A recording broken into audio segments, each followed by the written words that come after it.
Hi everybody, there have been a lot of changes for study permit extension rules lately, and we want to cover some of them with you.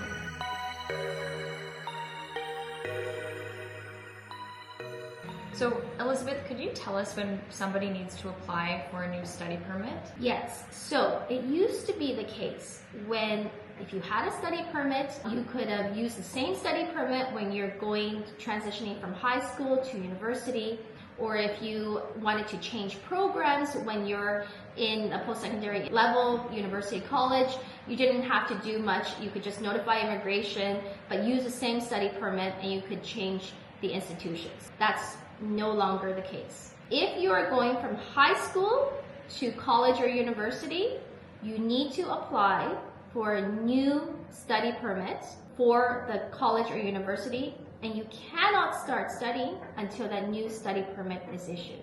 If you have a study permit to study in a post-secondary education, but you are changing schools, you're changing your DLI, you will need to apply for a new study permit to change the DLI, and you cannot start studying for the most part until you get your new study permit. Some exceptions to this if your old DLI was canceled or the program is canceled, but there are very limited exceptions.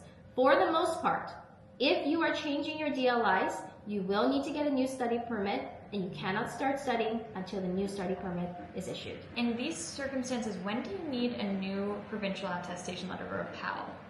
So the PALs are a little bit more complicated even than the study permit. Certainly, if you are changing institutions, you need to get a new PAL.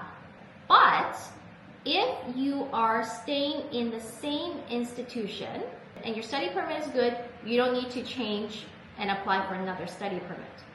But let's say you want to do another program and your study permit is going to end and you need to get another study permit to change another program.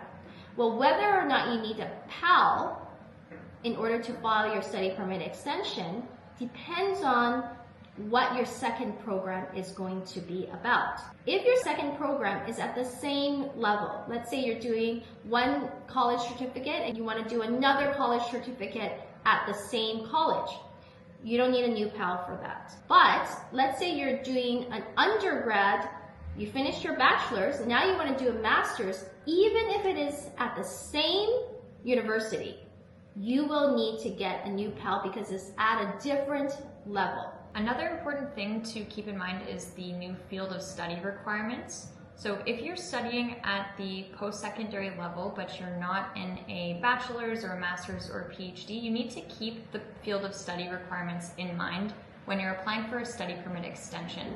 Because if you apply for a study permit extension after November 1st of last year, so 2024, then you will be subject to the field of study requirements when you graduate and are applying for your post-grad work permit.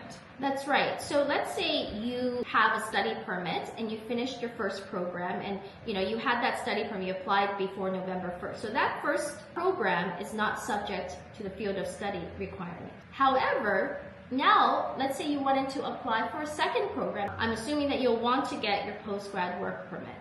In that case, you have to be very careful that your second program meets the field of study requirements, because otherwise, if you need to apply for another study permit for that second program, then that's going to be an issue, because that second program, if it doesn't meet the field of study requirements, then your post-grad work permit could be at jeopardy. There's a lot of complicated situations. There's a lot of changes as well. Feel free to come and talk to us if you have questions about your situation.